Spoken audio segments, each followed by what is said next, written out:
তাই আবারও সকল ষড়যন্ত্র ভেদ করে ইনশাআল্লাহ নির্বাচন হবে এবং সেই নির্বাচনের মধ্য দিয়ে দেশনায়ক তারেক রহমানের নেতৃত্বে আবার বিএনপি ক্ষমতায় আসবে।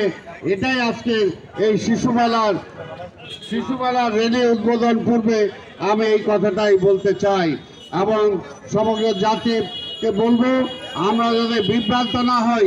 আমাদের নেতা কর্মীদেরকেও বলবো বিভ্রান্ত হওয়ার কিছু নাই, অধৈর্য হওয়ার কিছু নাই।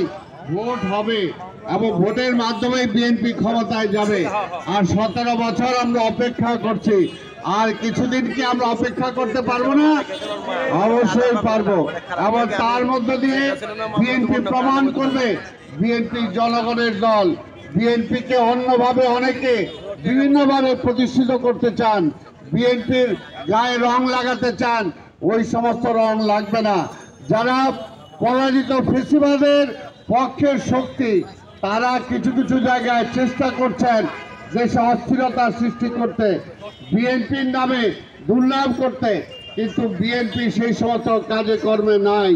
পরিষ্কার কথা, আমাদের নেতা তারেক রহমান নির্দেশ দিয়েছেন ভালো কাজ করতে হবে, জনগণের কাছে থাকতে হবে।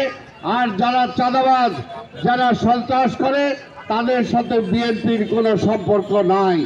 পরিষ্কার কথা, চাঁদাবাজদেরকে নিয়ে বিএনপি সংগঠন করে না।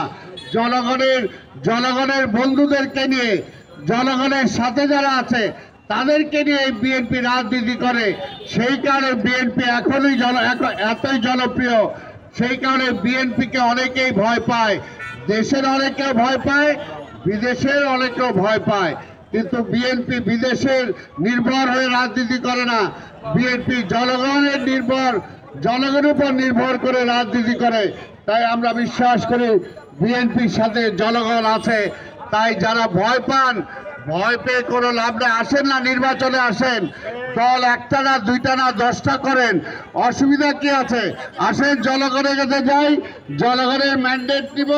জনগণ যাকে রাষ্ট্র ক্ষমতায় পাঠাবে তাই সেই রাষ্ট্র পরিচালনা করবে। তাই আপনাদের সবাইকে ধন্যবাদ জানিয়ে আগামীতে ইনশাআল্লাহ আমরা অপেক্ষা করেছি, আর অপেক্ষা করব যতদিন না নির্বাচন আমরা আদায় করতে পারি। নির্বাচন আদায়ের জন্য যদি আবার রাজপথে নামতে হয় সেটার জন্য বিএনপি প্রস্তুত আছে, কিন্তু জনগণকে ছেড়ে বিএনপি কখনো যায় নাই, এখনো জনগণের সাথে আছে। আগামীতে জনগণকে সাথে নিয়েই এই দেশে আবার গণতন্ত্র ফিরে আসবে, মানুষের অধিকার ফিরিয়ে আনবে। এই কথা বলে আমি আমার বক্তব্য শেষ করছি। খোদা হাফেজ। বাংলাদেশ জিন্দাবাদ। আজকের জিয়া কিশোর মেলা জিন্দাবাদ।